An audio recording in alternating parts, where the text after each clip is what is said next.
Hello, everybody. Welcome to Everything in Moderation, International Version, Episode 2.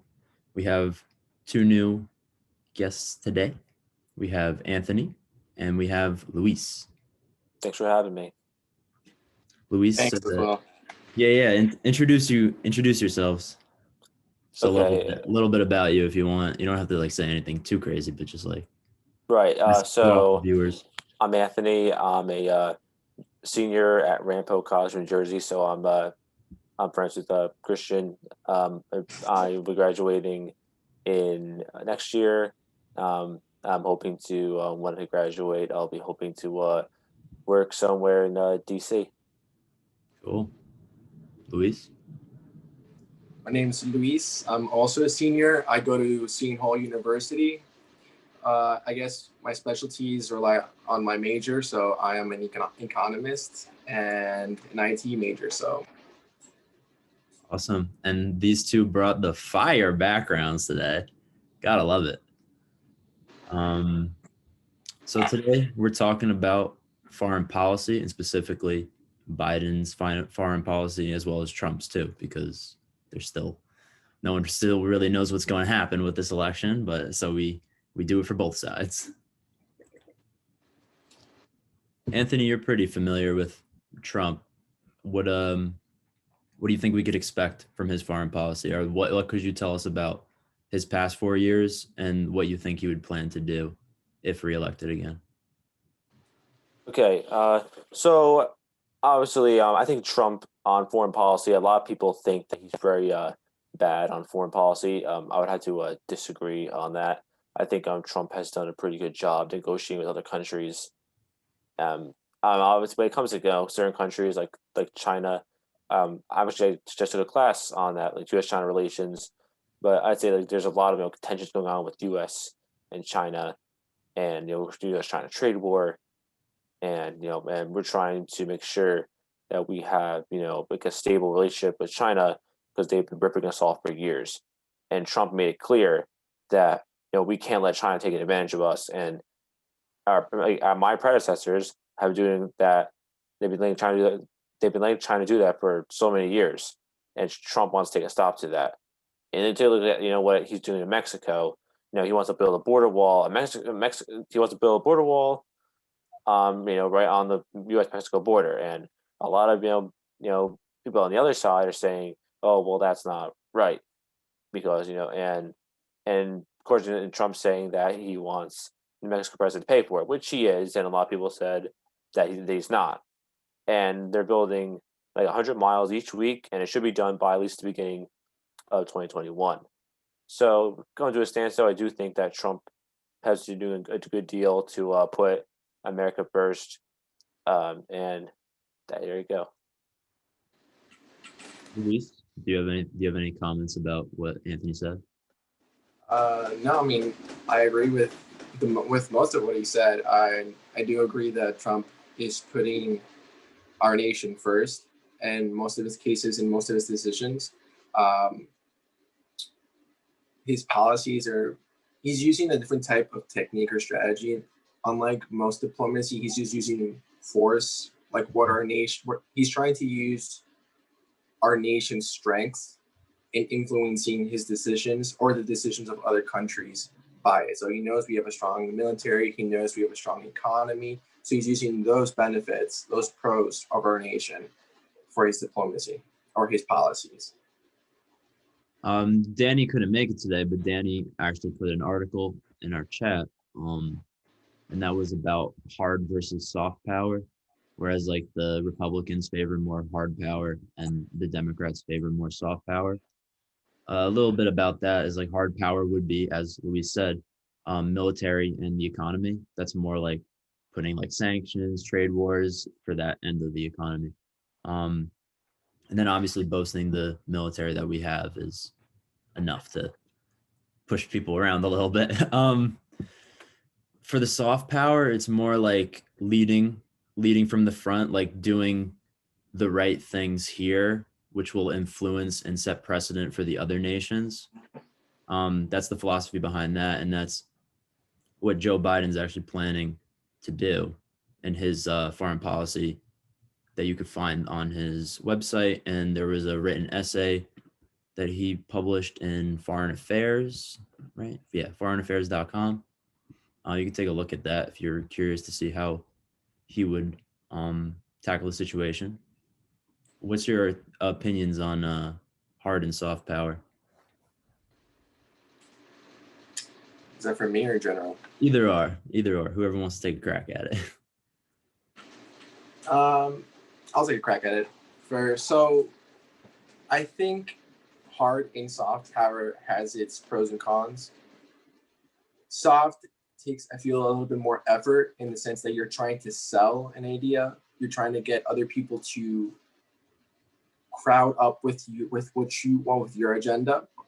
And hard power is just more straightforward. You simply invest in the military, right? And a country that's also really well invested in the market will have its economic power.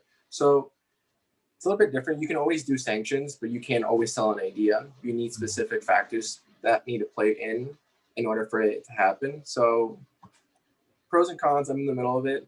You kind of need a balance of both. You can't just have one. Agreed. Anthony? Well, I think I agree with everything that Lewis was saying.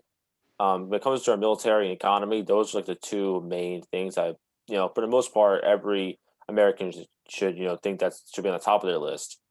And every American should love the military. I mean, obviously I can't speak on every person here. I can't speak on behalf of every American, but I love the military. My grandpa served in the Navy. My great uncle served in Korea. So I can definitely say, I love the military, and I truly, say every time I see someone who serves in the military, I say thank you for your service. When it comes to the economy too, Trump, led, one of the best economies ever until COVID hit, and but now we're growing our way back up. But I think really those. I think when it comes to the economy, a lot of people look at that and say, well, if you're in a bad state in the economy, then or this president, or is going to bring us to a bad state, then that's not really going to be a good look. So I really think economy and until military, especially now, the U.S. is the most powerful military in the world. Like we don't even compare it to other countries, because if someone wants to start a war with us, then they're in they're going to be in for a lesson that they don't ever want to forget. That's definitely true. We are the most funded military in the world. That's a big. Some people have issues with that, thinking that we could allocate funding to more things that are here, especially in time like in peacetime that we're having right now. The past 4 years have been a relatively peaceful time in terms of American foreign affairs. The Islamic State is not much of a problem we really heard too much about in Trump's presidency. A thing that I liked about what Trump did was he got us a lot of our soldiers out of the Middle East and got us out of that just debacle. So to that end, that was a good thing that Trump did. And he also championed sort of like the Israel United Arab Emirates peace deal. Anthony, did you hear about that? Yes, I did. It was a very historic peace deal. Trump. It wasn't the first historic peace deal that Trump, tried to do this year. It was, Trump is a peacemaker. He has tried to do a lot of peace this year, and I think the UAE peace deal will definitely be remembered as one of the hallmarks of Trump's presidency. Agreed. Lewis? I'm not too familiar with that, but I would agree though with what Anthony said about Trump saying that he is a peacemaker, and it kind of related back to the military. I feel when people comment that we do spend too much, in one way I do see the perspective, but in the other, we do need to have a large military to have a huge influence and a presence in those places of interest for our nation as well. It's a bigger picture that underlies just the term military. We need to have bases stationed in Europe in order to persuade Russia not to invade or take back those Soviet states that they had, right? Or even in the Middle East too, as well. There's just other resources. Just there's also the fact with Iran too that they want to take advantage of those countries that are currently at war, are simply in a weak stage of their whole government.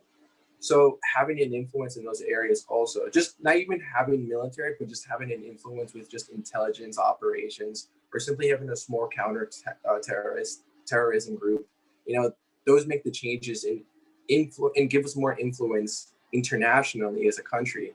And in the end, it also just prevents any war in the long run. It's a factor that plays into it. Countries wouldn't want to fight a war with the United States of America if they're there. Are you familiar with how much money we actually spend? Yeah, I think it's not exactly, but I know the range. It's between 700 and 800 billion. Right? To that, it probably is like that now, but I just pulled up a statistic from 2018. It was 648.8 billion in 2018. And then the next closest was China with 250 billion. So that's quite a large gap. But we do also play a really huge factor in NATO as well. We supply, I think the number it's an incredibly high number. I think it's 90% of all the troops that we use in NATO, especially the funds too, come straight from the United States. It's drastically lower when it comes with the European countries, or just in general all the other countries inside NATO. We do a lot of training drills too with a lot of these other countries to just make sure that they're appropriately prepared to defend their country, so we don't necessarily have to. When our possibility too as well. So yeah, when our parents were young adults, the United States was famous for being the police of the world. I think that we're not quite that anymore, and I think that's a good thing because there's more pressing matters I think that we could attend to. But I still think that there is some degree that we, as the strongest and most funded military in the world, have some sort of what's the word, incentive to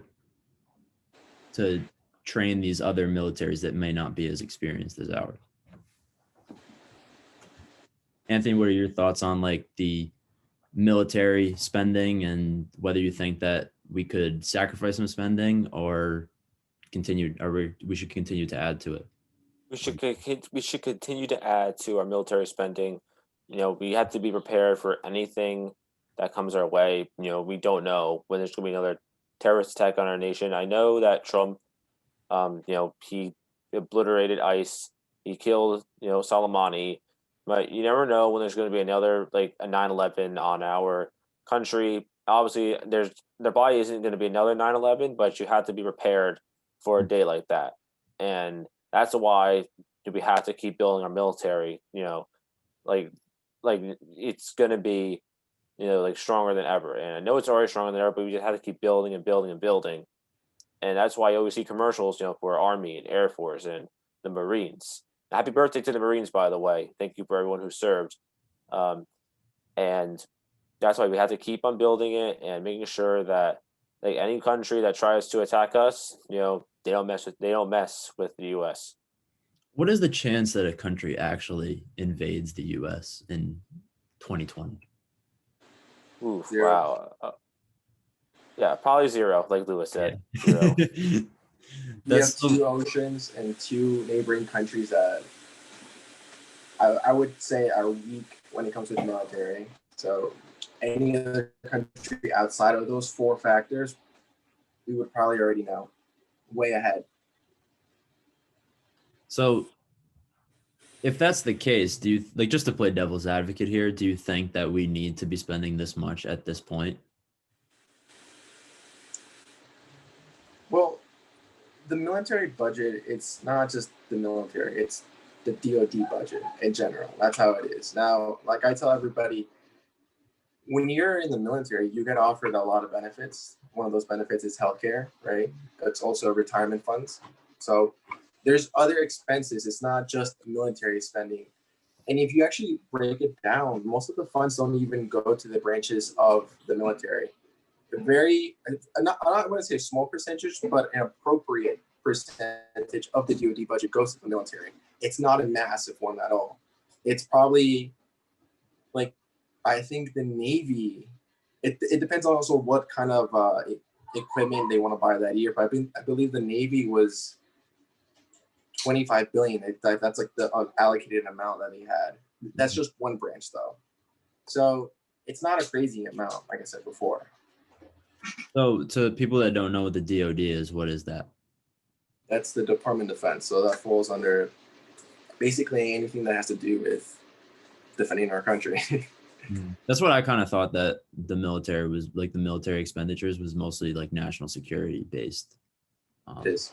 And that makes sense. Like we're not in like a world war where we have to pump more money into our branches so that they could be more appropriately equipped to fight, which, you know, they probably already are now, but in wartime they would probably be funded more. What do we think about Biden's approach to China? Just to segue off a little bit, Anthony, if you're familiar. Well, I think I think of Biden and China, I think about I just don't know what to say. Like, Biden and China just really don't go well together when I hear those words. I mean, obviously, Biden, Hunter Biden, has made millions off, China and also in Ukraine. And there's evidence too, and the FBI is actually investigating Hunter into money laundering. Even Joe Biden is made money off of China. And I was like, if Joe Biden becomes president, Joe Biden's going to be very weak on China, and I'm pretty sure a lot of people know it. That's why I believe Joe Biden is going to be very he's not going to be good on China relations. And I know our U.S. ambassador to China, Terry Branstad, resigned. Very close friend of Trump, and I'm not sure if they named someone yet, but if I'm sure if Biden does end up becoming president, then it just doesn't really look good. Do you think that snap? What was I going to ask? Well, just in the meantime, let me gather my thoughts. Lewis, do you have a comment on what Anthony said? I'd like to continue. I agree with one part. Biden and China, it's not the best relationship or the best idea to have, at least the one that comes to mind. But what I would like to talk about is the promises that he made. And I was doing some research, and there's two main reasons I believe you'll have a problem with China, and just not just with the trade deals, but with other issues as well, like with the carbon emissions. Yeah. That being one of the issues, and as well as the genocide that's currently happening in China as well. Now, relating it back to the military a little bit, is that he was asked if he would use any of his executive powers or simply his expensive powers, as they say, as commander-in-chief, right, for humanitarian reasons.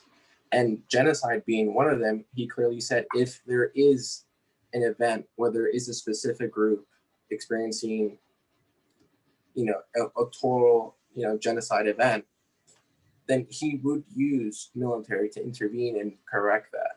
So I'm just interested to see exactly what he would do with that scenario.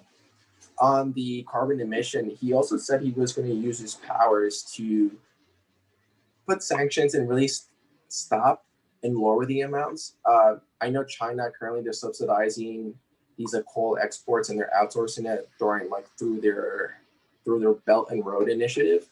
Mm-hmm. So I'm wondering exactly how Biden will handle the situations and to see if he has any leverage at all, because I also feel that the Democratic Party tends to kneel down to China in China's favor. So I'm not too sure. I wonder if that's going to be the case, because, whether or not you agreed with Trump's response to China, a lot of people understand that the focus has now shifted from the Middle East to China now in terms of concerns. So I think that Biden will sort of be forced to do something about China. I don't know to what end and how effective it'll be, but I'm sure that something he'll do try to do something. China is the largest emitter of carbon, and when we talk about this whole clean the planet and climate change and all that, you'd want to get China on board with trying to make their energy sources more clean, because otherwise you're not going to achieve the climate change that the Democratic Party and the left want. Anthony, what I was going to ask you before it came to me when Lewis said trade, do you think that Trump's response in initiating a trade war was the right move? I do think that initiating a trade war with China. I mean, because considering that they've ripped us off for so many years, and so many people didn't realize that. I mean, I really just think that I mean, because because Trump actually said, you're going to put tariffs on China, because because Trump's trying to get the factories back, that Obama shipped away to China, and Trump's trying to get them back. So anything that we get from China ends up getting shipped. I would say probably yes. In a way, I'd say yes, but again, I mean, like it just shows. I think the trade war really just in a way just like weakens our relationship with China. But again, I mean, like I think also COVID also weakened our relationship with China too. But again, they're ruled by a communist dictator in Xi Jinping, and they can't be China can't really be trusted at this moment. But China needs to be contained unless we want to get a better relationship with them. Do you think that a shortcoming of the trade war was that Trump tried to do it America all by itself? Like it was just America versus China, where like I would think that a better alternative would be to collaborate with other nations to bolster their economies up as well. And like, we talk about like all like outsourcing a bunch of these companies, the American companies that do their manufacturing in China. If you gave them an incentive to move to like Mexico or Germany, for example, do you think that would have been a better alternative than to just bring everything back here? That didn't happen, but like that was the goal. Right, I see what you're saying. So I think what the whole point is that like what Trump's trying to do is that all the our plants that got shipped to other countries, he wants to bring back to Mm-hmm. the U.S. I mean, obviously, we don't get all of our cars from the U.S. I mean, like look at Mercedes Benz. They're headquartered in Germany, but some of them actually we have in the U.S. I mean, I understand. Trump wants to put America first. He even said that he's a cheerleader for the country. In the everything he wants to do is America first. He's the president. He's the president of the United States. So why wouldn't he put America 1st? He's Mm-hmm. not going to put Mexico first. And the president of Mexico puts his country first. Yeah. But that's I think a common theme that I think I've seen with the Democrats is that they put other countries first and they put the U.S. in a different position. I do think that obviously what Trump has been doing, with the headquarters and other plants in other countries, I think he's saying that, oh yeah, I want to bring all of them to the U.S. And the thing is that if you're bringing all of the plants that used to be here, like, well, what's in it for the other countries then? I mean, in a way, are you ripping them off? I mean, I think what I'd say is like all the plants that we've probably lost and over the years should probably come back. Everything else should probably just stay the way it is. Mm-hmm. Louis, do you have any implications or the economics, like implications of like bringing everything back here? Because there are some cons to that as well. Yes. The easiest one would be that certain industries are just cheaper outside of the country, just simply because of factors, and simply the expenses that go into those factors. For example, the overhead for certain products is a lot higher in the United States, just because of the whole like transportation costs and where you're importing those goods from, instead of say from like Europe, where the materials that you're buying are being imported from Europe. So those transportation costs are a lot cheaper in Europe. So might as well just keep your business there, right? Mhm. So I agree with the perspective that maybe not all business should have been brought back to the United States. But then again, I can also relate to what Trump was trying to do, to bring back those jobs, to bring back that idea of having a strong economy and having a job left and right. But I would have to argue with one point is that it is a good idea, but you need to also take into consideration what kinds of jobs you're bringing back. If you're bringing back entry level jobs or simply labor jobs, where most of it just consists of being the physical work, then I don't think that would be the greatest option for the United States, simply because our labor force is being educated at high rates. More people now have a bachelor's degree, so we need more specialized jobs and to fit that labor market that we have. So there's pros and cons. It's never just a straight answer when it comes with the economic implications. Mhm. But then again, I can agree with him and I can disagree with him in those types of senses. Yeah, definitely. The economy and just economics in general is very like it's kind of It's hard to tricky. be, It's tricky. it's kind of hard to be biased with the economy because like, you can see the pros and cons like just by seeing the data. I mean, if he subsidizes those industries that have a huge overhead, then it would make sense. But then again, where is he going to get that money to subsidize? Exactly, where is he going to pull it from? And if he pulls it from one sector, what sector is going to have now less of a budget? So you got to think about those consequences as well. Mhm. So, I heard on the news today that Biden would dispense with the America First mentality. What are your thoughts on that? Did he explain exactly what sense? Well, I mean, I pulled up New York Times and it said at 77, Mr. Biden has his own Back to the Future vision of how to dispense with America First. This is the time to tap the strength and audacity that took us to victory in 2 world wars and brought down the Iron Curtain, he wrote in Foreign Affairs in March.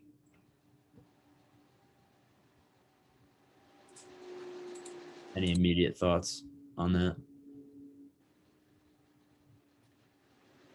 I think his whole ideology of saying America first is not entirely about creating jobs or simply making the economy better. It's more about democracy. Mm-hmm. So, in a sense, like we were talking about hard power and soft power, uh, Democrats are more soft power, as we stated before, and they're trying to sell an idea. And that idea is democracy, the fact that you want something fair, something just, a just government, right? And they're selling those ideas to European countries. So by saying America first, I don't take it to the literal sense that he will be benefiting our country, but I think it's more about the metaphorical sense that America is going to be helping everyone. So everyone's going to be achieving that same idea that he envisions America will have. So it's not just solely on America, but it's more of a global concept. So, do you think that Biden's foreign policy plan, would be too soft, or you think it would be an amount that is in the middle? Well, I personally don't believe in there's too soft or too harsh, simply because of the factors. Say in the sense of like border patrol, right? Uh, Trump wants to build a wall. Biden not necessarily supports that idea, but supports the idea that there should be more, I guess, vigilance within that area. So he's, instead of saying building a wall, he said investing more in technology, in border technology. He didn't specify exactly what border technology is. That could be cameras, sensors, a lot of things, right? And he also said, I believe he was going to change the regulations for how people come into this country. So he wasn't specific, but I don't know. It could be he could be too soft by allowing too many, in the sense of like immigration, right? Allowing too many people to come in to our country and not really filtering out who's coming in and who's not. Just very basic, light questionnaires. But it depends. Like if there's no caravans, then yeah, it wouldn't be soft because it would be balanced in the center because there would be no issue. But if there are caravans, there's other factors to take into place to take into consideration. So he might be considered soft if that's the issue. So we have 5 minutes left. Any closing thoughts, gentlemen? Anthony? All I'll say is, well, first off, if anyone's watching this who doesn't agree with me, then that's completely fine. You don't have to agree with me. I definitely, but obviously, but by the way that I talked tonight, it's obviously everything is all my opinion. Everything's all opinion based. I definitely think also. I mean, I do think that whichever president wins, we'll see what happens to our foreign policy. I do believe that the only president that can actually have a strong foreign policy agenda is the one we have right now. That's Donald Trump.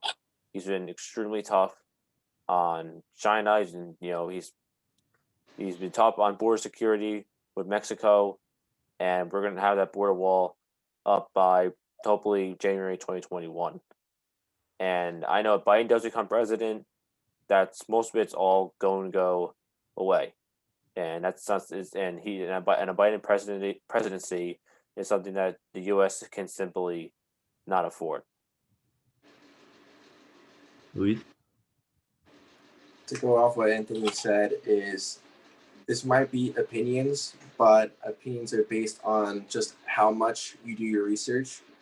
And as learning economics, it's kind of hard to align yourself with either the left or the right, simply because you can see both perspectives and understand both mindsets. But you need to find a balance within it. So what I would recommend is simply there's a lot of topics, probably too many topics to talk about and to research on, but focus on one sector, really do research in it, and try to look at it from both perspectives, not just one or what your political party leaders say this is right. Always have your own opinion, do your own research, and try to find the center point. Don't be too much on the left or on the right. Amen. And that's what we're trying to accomplish here. I've said it many times over, but I always will put in our values when we can. The whole point of this is not to show what side is right or wrong. It's to have a dialogue, to lay out everything on both sides. And then look for yourself. We give you the topics, we give you some questions to think about, and then it's your job to go do it yourself. It's not right now in the climate that we have today, is whatever Instagram tells you is what you go with. And that's horrible, because the people who are posting on Instagram aren't necessarily qualified to talk about certain things like that. They have a right to have an opinion just like anybody else. But there is an issue with certain people saying, "Oh, think this way." No. Think for yourself.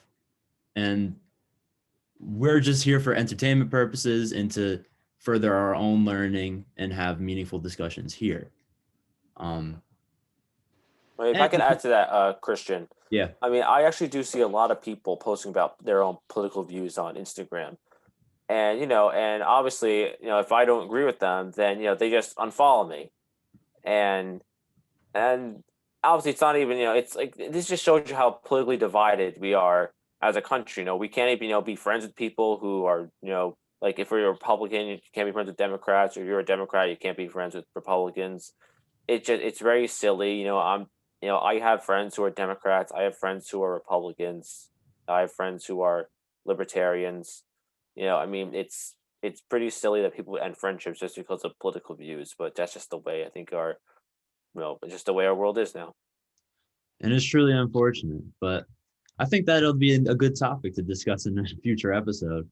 But that's all we have for you today. Give a warm welcome to our 2 new guests.